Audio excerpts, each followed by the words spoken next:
AI is really changing the nature of the technologist's job.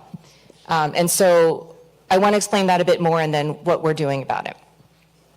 You hear a lot of people talking doom and gloom about AI and that it's going to take all of our jobs. Specifically, it's going to take the jobs of software developers. And so if you really dive into the technology, I believe that that is not true. There are AI pessimists and optimists in the world. I am a deep AI optimist because AI is not going to replace software developers. What it is going to do is it's going to create superhuman software developers. That is already live right now. AI has taken over the tasks of software development. So the junior developer, right, had to just write a bunch of code. Well, now actually AI is already ready. It's already doing that.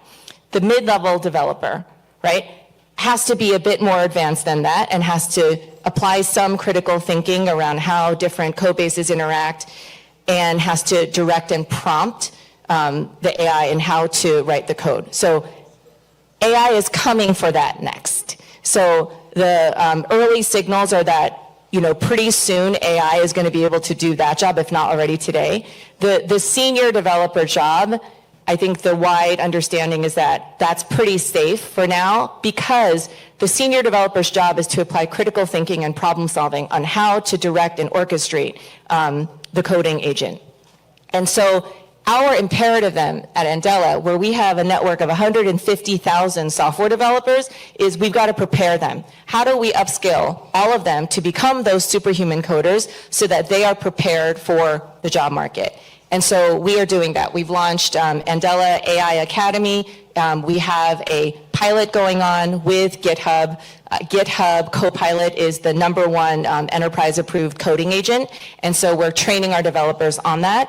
We're really excited about that partnership. But there are, you know, many tools out there. Some are very startup-friendly, some are very enterprise-friendly, and we're using all of them. And we're going to make sure that the workforce is prepared for that.